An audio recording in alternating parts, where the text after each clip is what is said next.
That is quite a label to carry around, of course, the Bionic Woman, isn't it? Oh, sure. My first trip to England, as a matter of fact. Actually, it was the second. I was here on a publicity tour.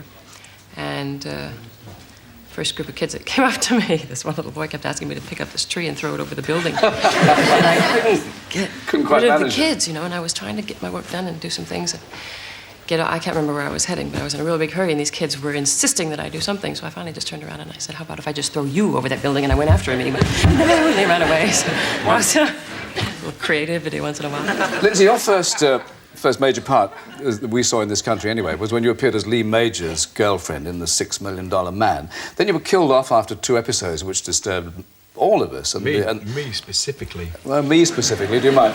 And you were killed off, a lot of protests, and then you got your own series. How did that come about? It actually came about by public request.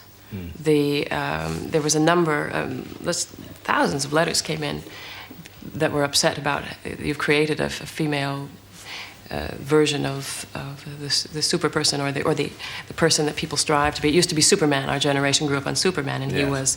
he was the one with more power and with the humanitarian sense and so on. And they created the female counterpart of that, you know, the mother image, the great mother image, and then they just killed her off out of a lack of imagination on how to get her out of the show. I know that the timing's quite good because the contract had expired. You could dictate your own terms. You got all kinds of good things, including a reputation, I hear, for being difficult. Terribly.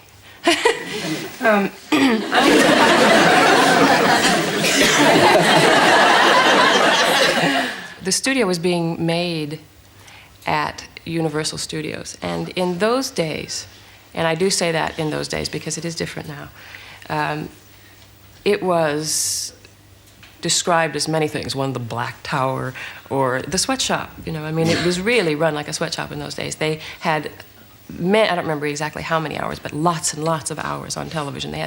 Their shows covered most of the primetime television, and they also were an enormous corporation. They have the tour center going, and by that time, the tour was making more money than any of their television shows.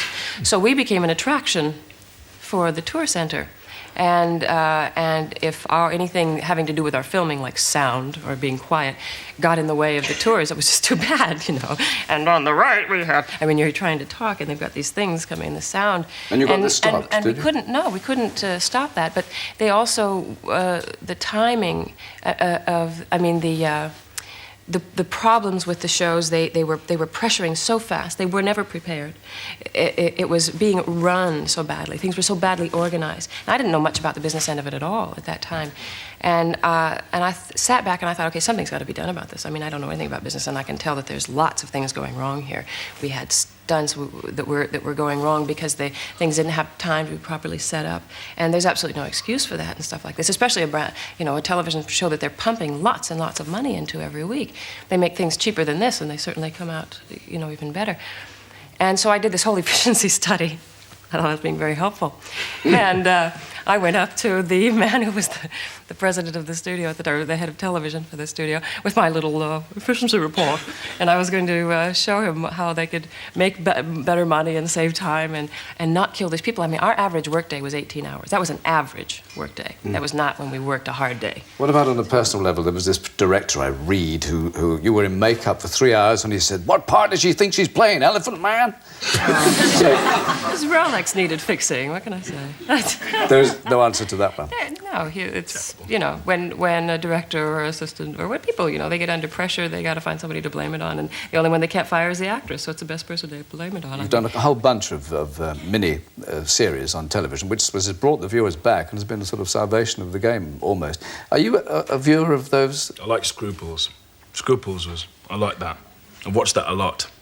Got it on video, honestly. Oh, yeah? Oh, yes. Yeah. It was popular. As a matter of fact, that was the first series, or first anything that I did after The Bionic Woman, where somebody didn't say, "Oh, hi, The Bionic Woman." They went, "Oh, you're the lady from Scruples." I went, "Thank you. Oh, thank you."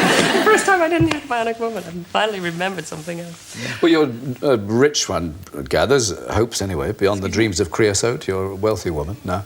Beyond the dreams of creosote?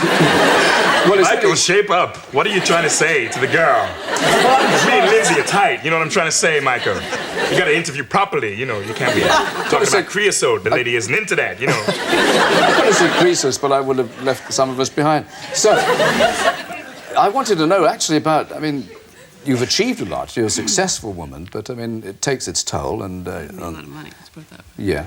But what about your personal life? Your marriages have suffered. Was that because of the work? You've been married and divorced more than once? I don't suppose it's because of the work. I think if you know how to balance things properly from the beginning, they don't get messed up. And What kind of a marriage is this where you have to balance things? I mean, is this in the bedroom or? Wait a minute. Okay, now you move over here like this. And if you can spin the plates. Bring the clowns in now, and we'll get naked. He has got a big body, Lindsay. You're I'm not talking to you anymore. But what you have achieved that Lenny has not yet, at least, is motherhood. Now that's... Is he out to get me tonight? I think you are. No, you're too powerful and big for me to try that. You recommend motherhood, I'm sure. Not for Lenny, no. I don't know. But it's been the best experience of my life, period. Absolutely, bar none. There's no Well, that's- margin.